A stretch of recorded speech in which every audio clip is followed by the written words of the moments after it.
Hi folks, Roman Harkowski here. In this video today, I'll show you how Liberty Profile handles dynamic clustering. What is dynamic clustering? Imagine an application that runs on a host. If you have a lot of concurrent users and all of those users come into your website at the same time, you may run out of capacity. What do you do in that case? You start additional JVMs, and obviously not on that same host but on some other hosts. Who needs to start those JVMs? Well, usually in case of JBoss or WebLogic or Tomcat, it will be an administrator, unless you've invested into very elaborate scripting framework and did a lot of testing and build your own dynamic clustering, which I don't really see happening very often. In case of Liberty Profile or WAS-ND, you can use a dynamic clustering that comes out of the box with the product. So you don't have to create your own scripting, read the performance metrics, and go into the trouble creating all the automatic smarts that will stop and start servers. In case of Liberty Profile, you can set it up so that you can define different thresholds and levels for CPU usage or memory usage for your JVMs, so that Liberty will automatically stop and start multiple JVMs for multiple different clusters and multiple different applications to handle the workload that comes into your environment. In this video today, I'll also briefly show you how to set up Liberty clusters. I'll show you where you can get the scripts that I wrote, because they can make it easier to set up. Obviously, you can always do the setup yourself. The video is run on a single laptop. It's just a Lenovo ThinkPad W530, and I run VMware, and I have set up 4 different hosts, all on the same laptop. Host 1, host 2, and host 3. So host 1 will be running Liberty Controller, Collective Controller, and some application JVMs. Host 2 will be running Liberty Collective Members and Cluster Members. Host 3 will also be running Liberty Cluster Members, and the HTTP host will be running HTTP Server with the plugin and do the workload management. So let me start by installing Liberty. First of all, let me show you that I don't have Liberty installed on the host 1. There is no Liberty directory. So I have some scripts. I wrote several of them that are handy, and you don't have to use all of them. But the one that you start, once you download the Liberty from the wasdev website, wasdev.net, you just put it in a directory. You have to update the setenv file, and this setenv file, it has basic paths, where stuff is located and where's your JDK. I already have JDK installed on this host. And Liberty comes with IBM JDK 1.8. If you want, you could use IBM JDK, or you feel free to use Oracle JDK. So once I update my directory and installation paths, in this case I will install my Liberty into my home directory, and as I showed you, there is nothing installed there at the moment, and I can start the installation process. So once I start, it will go check that I don't have any existing servers, and it will unzip the Liberty. It will install additional features. In my case, I will be using cluster member feature, I will be using scaling controller, admin center. I'll show you how admin center works. So installation is done. Now what we're doing is we created the collective controller. So that collective controller will handle starting and stopping remote and local JVMs. Now we're creating servers. So I'll be running 3 separate clusters, and those 3 separate clusters, and I randomly decided how to assign my applications. I decided that I will have 1 application per cluster, and because I have 3 applications, I'll have each application running in its own cluster, and I would allow all of my cluster members to run on all 3 hosts. So that means potentially, as a maximum, I could have 3 JVMs on host 1, 3 JVMs on host 2, and 3 JVMs on host 3. And in my case, I decided I'll use one application per JVM. I don't have to do that. I can install as many applications into a single cluster or JVM as I want. So it is creating my cluster members on this server. So it's creating host 1, server 2 member, and now it's creating server 3. So this is finished, and the last thing that needs to happen is the installation script is generating plugin for HTTP server. So that plugin will generate files, plugin config file, and some security files, and it will put them in a shared directory. So we're done. So what happened, step 1, we installed Liberty profile. Step 2, created collective controller. Step 3, we created 3 servers, cluster members. And step 4, created plugin configuration. So what I can do now, I can go into my HTTP host, and on my HTTP host, I can generate HTTP plugin configuration so that it will update it. So this will pick up HTTP plugin data that was generated by collective controller, and now I can start my HTTP server. Alright, so my HTTP server is up and running. What I can do now, I can go to host 2, and on host 2 I can install Liberty. And as you can see, there is no Liberty on host 2, so I'll run the same installation script. The only difference in this case is that I will not be installing collective controller. I will just install the Liberty itself and create 3 server members. And I will do the same thing on host 3.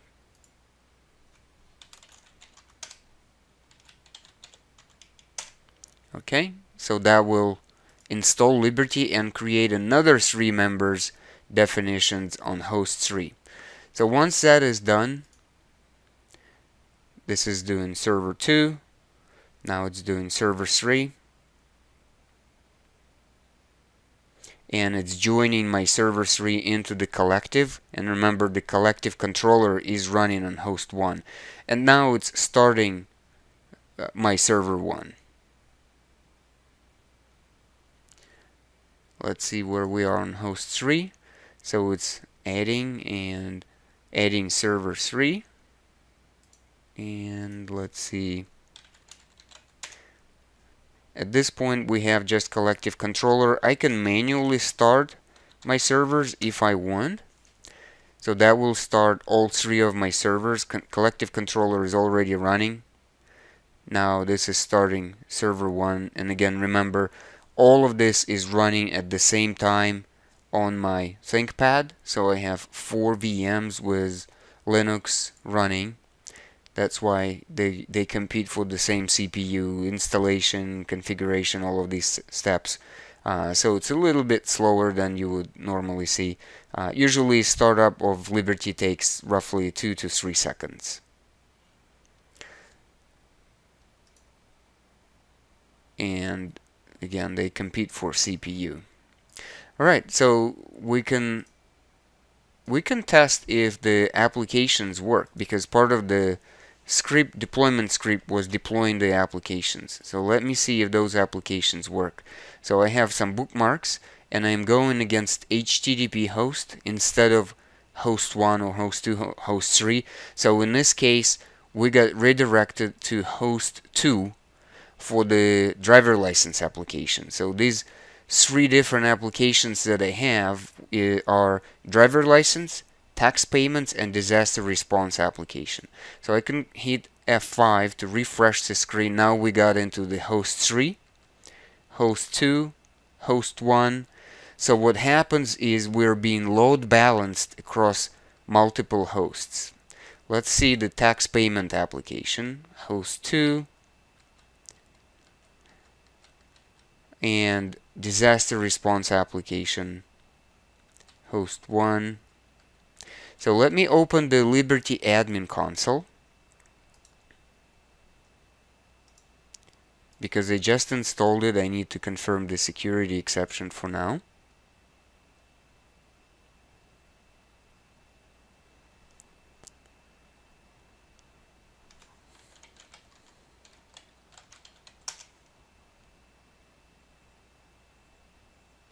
This will open the admin console, and the admin console installed is just a simple feature in the server.xml configuration file. So you could see that it stopped my tax payment application because there is no workload on the system. So out of my 10 servers, only 6 are running. So I can click on my servers, and you can see all of my servers. So again, I have a host 1 controller, and then on host 1 I have server 1, 2, and 3.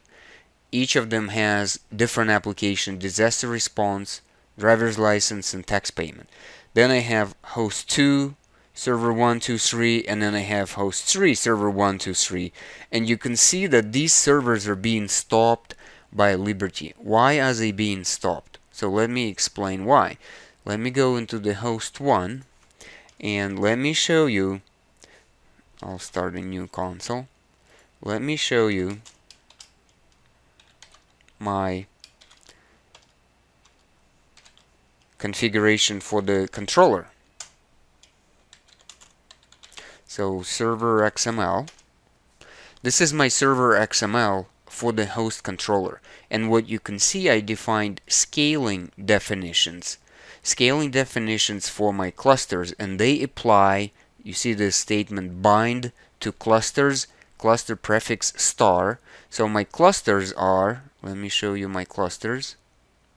If I go to the console and I go to my clusters, so I have my cluster underscore 1, my cluster underscore 2, my cluster underscore 3.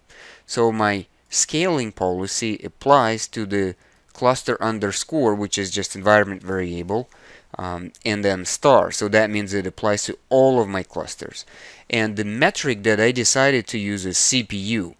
And what that means is when the CPU usage goes below 30% for that JVM or host on average across all of my nodes in that cluster, it will start scaling in. Scaling in meaning stopping those servers. Every 30 seconds it will calculate the average, and every 30 seconds it will make that decision.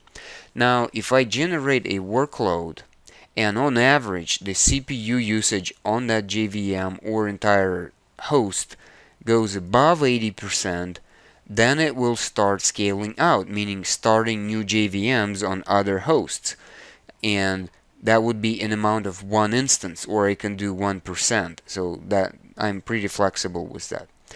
You could also see that in my configuration I added JSP, cluster member, dynamic routing, and an admin center. So what happens is, let's go to host, HTTP host, and again, if we do refresh, you could see we're just going to the host 2 for disaster response application. Why are we always going to host 2? If we go to servers, then disaster, and let's go to running servers. So my disaster response app now only runs on host 2, nowhere else. And the same is true for driver's license and tax payment app. So you could see this is disaster response app, driver license app also goes to host 2, and tax payment is going to host 2. So let's do this now. Let's start JMeter, and let's generate some workload with the JMeter.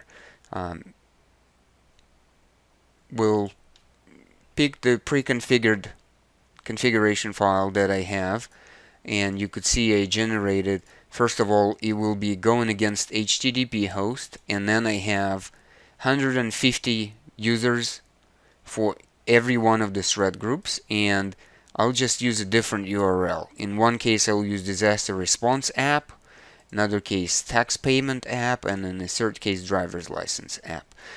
So let me disable tax payment app, because let's imagine I have disaster response application and driver license application that's getting all of this workload, but the tax payment application does not get any workload. So let's generate the workload and let's see what we get. So you could see the requests being sent to driver's license application and disaster response application. And as we've seen earlier, they all run on host 2. So obviously we have some CPU utilization that's pretty high on host 2. What about CPU utilization on host 3? Well, on host 3 there is nothing going on because there is no workload and there are no JVMs on. Okay, so now there seems to be a JVM being started. Now let's go into the admin console and let's see what's going on. If we look at all of the servers, then you can see that we are starting, well, already started another disaster response application instance on host 3. So now we have 5 JVMs running out of 5. So let's take a look at host 1. On host 1, there's also activity going on, so that means something is going on. I can see the list of my processes.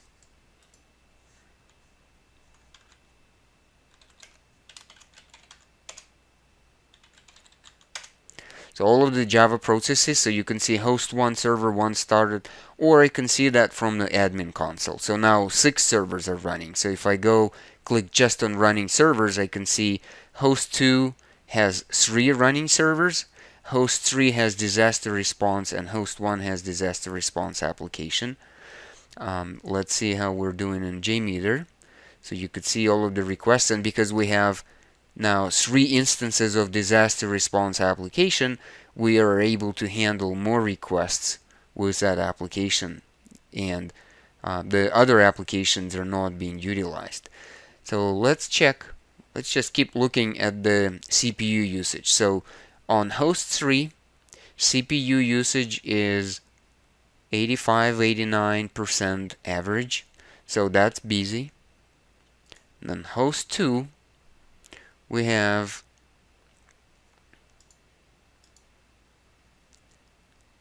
83% CPU utilization, that's also quite busy. And on host 1, we have 85%. Now let's have a look at the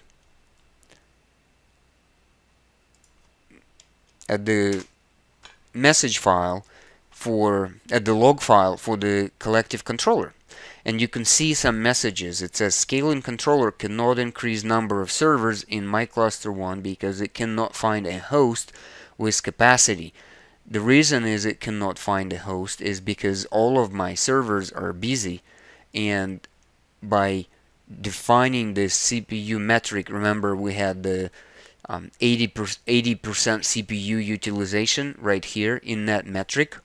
Because these servers are more than 80% utilized, we're not able to start new instances. Otherwise, we'll degrade the quality of service for those applications that are already running. I can change that to a different number if I want, but in general, it's not allowing to start new instances if we are above the threshold that we defined in configuration. Same thing for host 2 and host 3. So what happens if we have 6 servers that are running. What if we stop the workload? So let me stop the workload. So none of the servers are being loaded now. And let's look at the CPU. So the CPU on host 3 dropped because there are no requests. On host 2, once we finish up handling concurrent requests that were in flight, it will stop and it will actually start shutting down some of the JVMs. And on host 1, there is no workload either.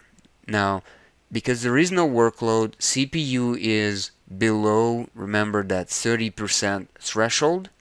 Let's look at the admin console. Now from 6 servers we went down to 5 servers. Again, those decisions will be made every 30 seconds or whatever time interval that you define. And if we wait a little bit more, down from 5 servers we should go down to 4 servers, one being collective controller and one instance for every cluster. So let's just give it a little bit of time, few more seconds I guess, and see which one of these servers will be shut down.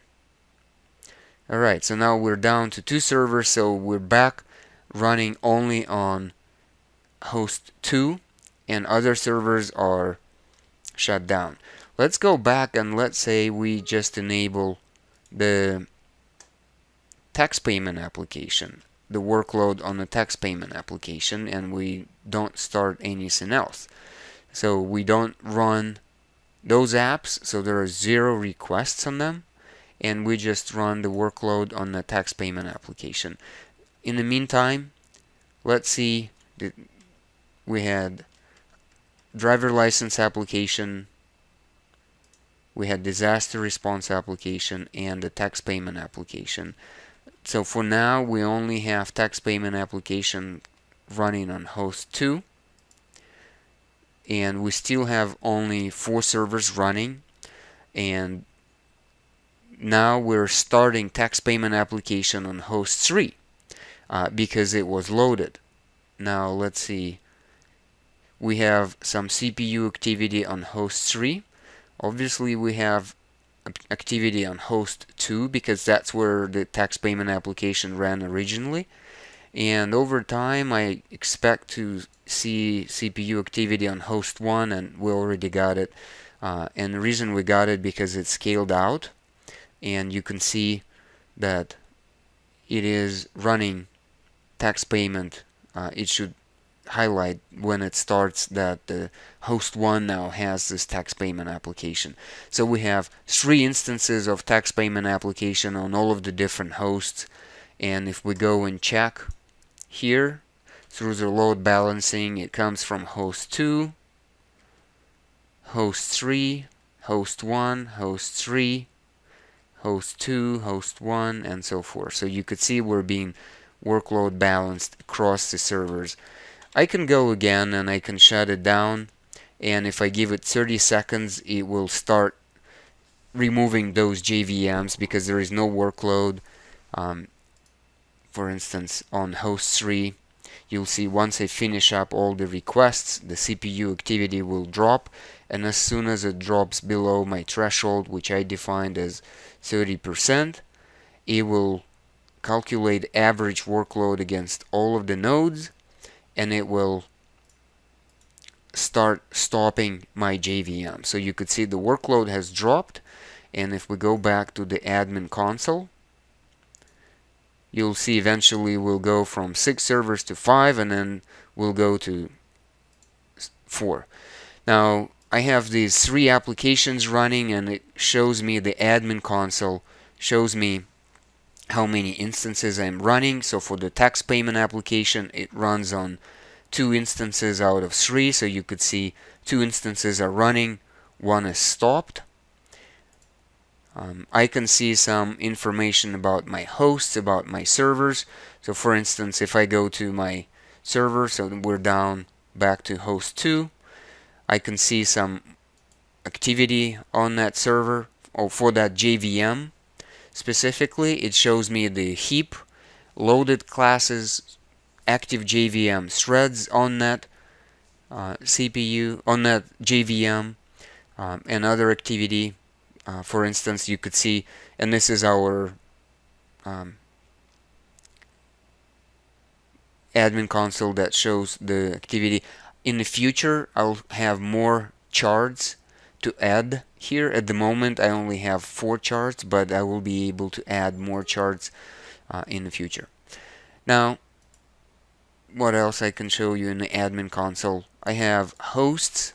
I can see some information about the hosts. So what I have on host 1, 1 out of 4 servers running, which is just the host controller, and all other servers are stopped.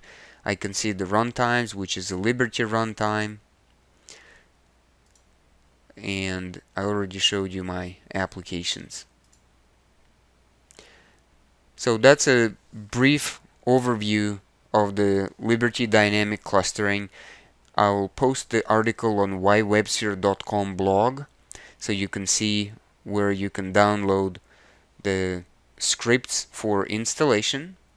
And the scripts are pretty straightforward. Feel free to customize and reuse the scripts. Again, you'll start with the install and setup script, and it will do everything for you. So once you run install and setup on every host, host 1, 2, and 3, don't forget to update. First, you need to install HTTP server, which I did not show in this demo. So HTTP host, I pre-installed IBM HTTP server and plugin, and then I just updated through the script using this HTTP dynamic routing script. I updated the plugin configuration, and then I ran JMeter through the JMeter command line and the project that I provided as pre-configured. With that, thank you for watching.